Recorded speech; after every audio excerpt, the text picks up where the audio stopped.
My songs. How can I talk about my songs? Men, however much I've loved them, they were still the others. My songs are myself, my flesh, my blood, my head, my heart, my soul. Yes, how can I talk about them? I think I can only do so by talking about the others whom I've helped to become great singers too, adored by the public, by talking also about the talent that I discovered in unknown people, so that I felt obliged by some irresistible force to propel them along the road to success. And in connection with this, I shall also talk about friendship. People only lend to the rich, I know. In this way I've been lent many lovers. I think I have made my confessions boldly enough for people to believe me when I say, no, that man was not my lover. But it's true, I did everything I could to make him successful. Why? Simply because he had talent. It's true I've moved mountains, I've compromised myself for the men I wanted to launch, but I'm glad to have taken risks for my friends. If I die before they do, when their names are in lights over the doors of the music halls, it will seem in a small way that my name is there. Since up till now I've led a chaotic, emotional life, gossip has not spared me, though I'm not particularly beautiful. But whenever I was seen with a man, we were immediately described as lovers, as if there could be no other relationship between a man and a woman. I believe there is. Let people add to the list of those I have loved the names of those whom I've supported totally with my friendship. Come on, then. Montand, Aznavour, Eddie Constantine, Félix Martin, Charles Dumont. The last one is my husband, Théo. But that's another story, and I'm keeping it for the end. Oh, I forgot. The compagnon de la chanson. Even so, I don't want to be credited with 7 lovers, all at the same time. It's about Yves Montand, in fact, that I want to talk most. I think that my sincerity until now guarantees what I shall say next. I'd like to set the record straight. What happened between Yves Montand and me? Well, at first I couldn't stand him. I saw him as one of those minor performers without any style who came up to Paris in 1944. He sang cowboy songs and imitated Charles Trenet. I thought he looked like a would-be tough guy. He seemed so pleased with himself that it made me angry. I don't know what you see in him, I would say to other people. He sings badly, he dances badly, he's got no sense of rhythm. That man's just nothing. One day there was a gap in the first part of my program I was presenting at that time, and I allowed myself to be persuaded by people who recommended him to me. You'll see, they insisted. He's got terrific qualities. I was half convinced, and in the end I went to listen to him. I hadn't told him in advance. I understood at once the sort of performer he could really be. So at the end of his turn, I went to his dressing room, and I said, "Mea culpa, now listen to me," I went on. "I always know how to admit that I'm wrong. Well, I was wrong to run you down. If you work, if you want to follow my advice, if you agree to obey me blindly, if you change your style and stop singing songs from the far west, within a year you'll be the great revelation of the post-war music hall. This is my promise to you." That's the main thing that Yves owes me. I made him change his repertoire.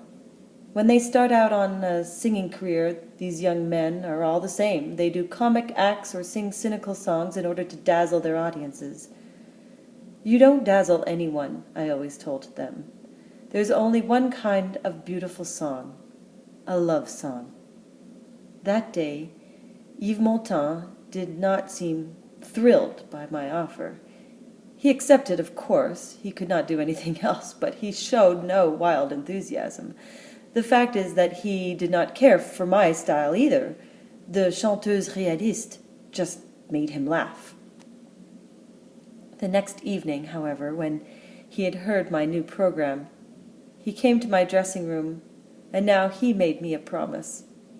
"Edith, I'll listen to you."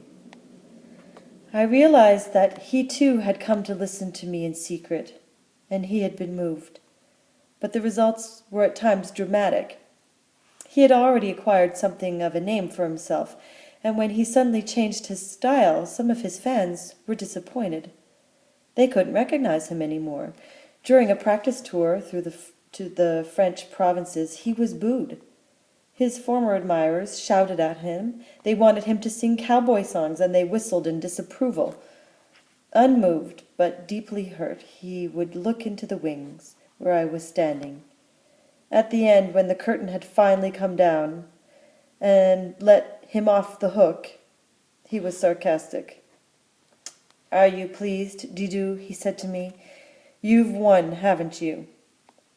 But a little later, he added, "It doesn't matter. I have a feeling you're right." Gradually, a strange relationship developed between us. Yves was like a little boy jealous of his teacher. He became jealous, very jealous of me when I was not giving him my whole attention. I could no longer do anything. He watched me the entire time. He was furiously angry when any man came too close to me. He would be scornful about them. "Don't you see," he said, "he's useless. You're going to waste your time again.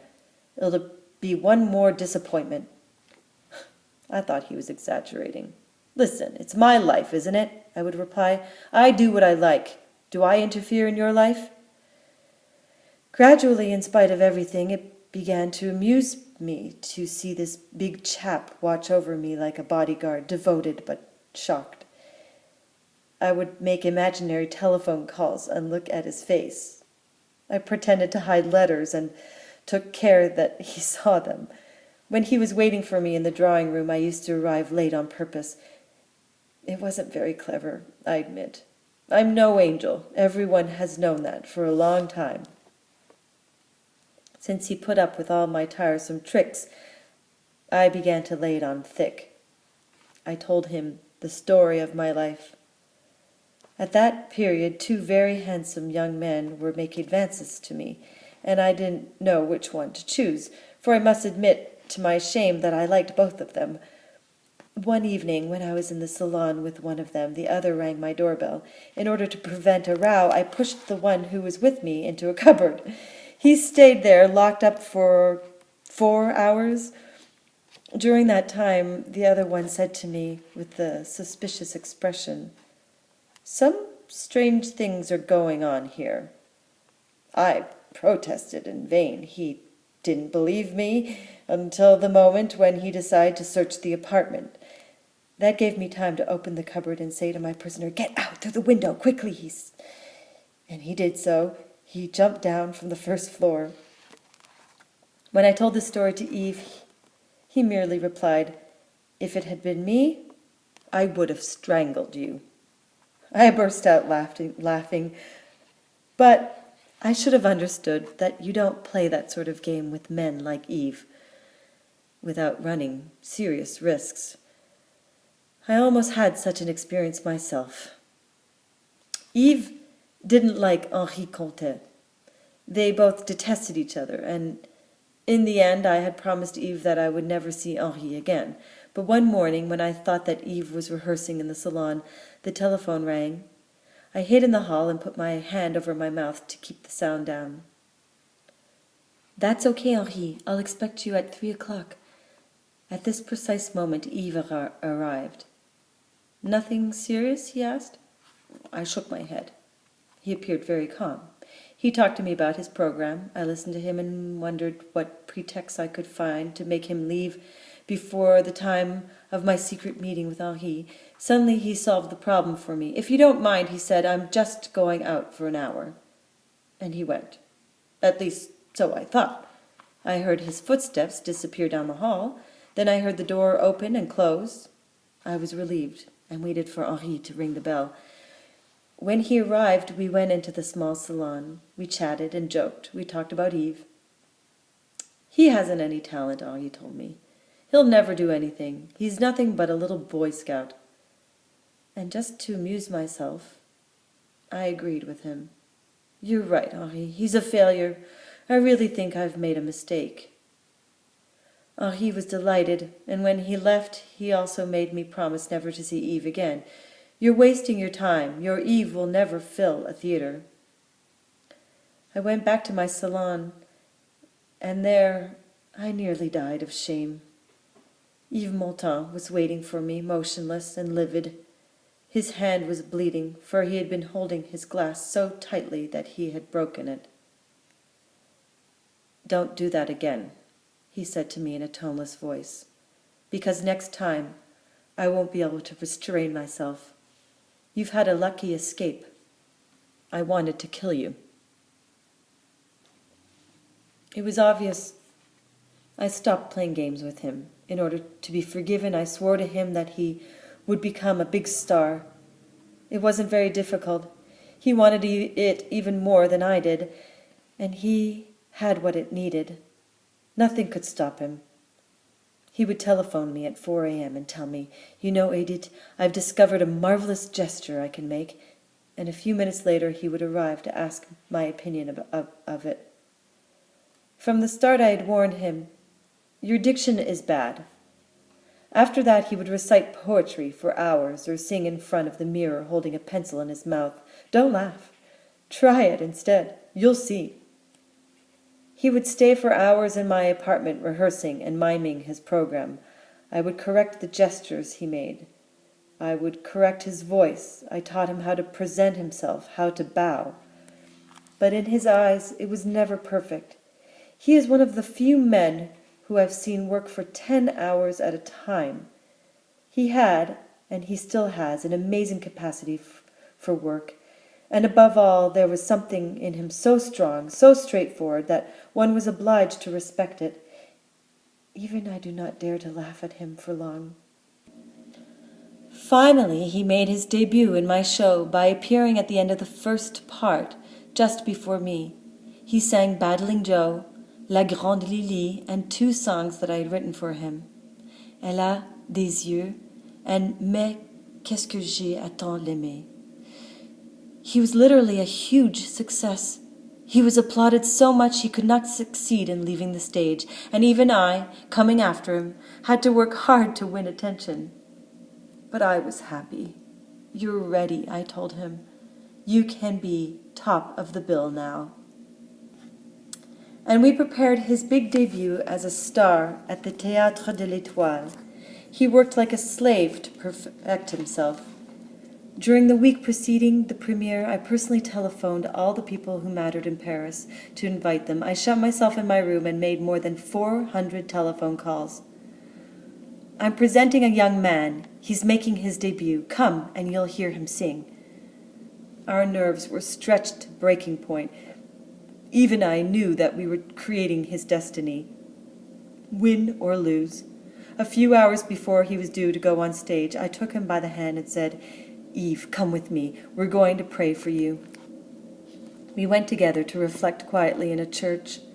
Later, when he was far away from me, each time he had a premiere, Yves would send me the same telegram. "Debut this evening. Go to church for me."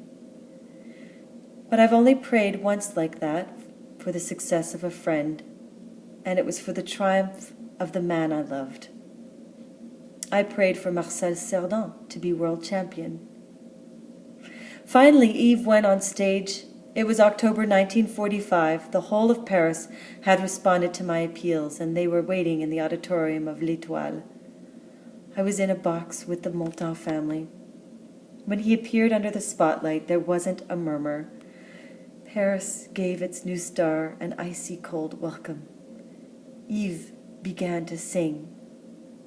My throat was tight, my heart throbbed. I listened to him, and I besought heaven to help him, for he deserved it. When he had finished his last song, he remained standing there in front of these people, who were still silent. He awaited the verdict. In my dressing room, I was chewing my handkerchief into little pieces. Suddenly there was applause for him, and cries of "Bravo!"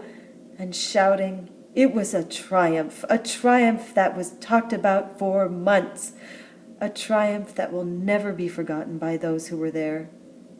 That night I told myself that Yves Montand had perhaps forgiven me.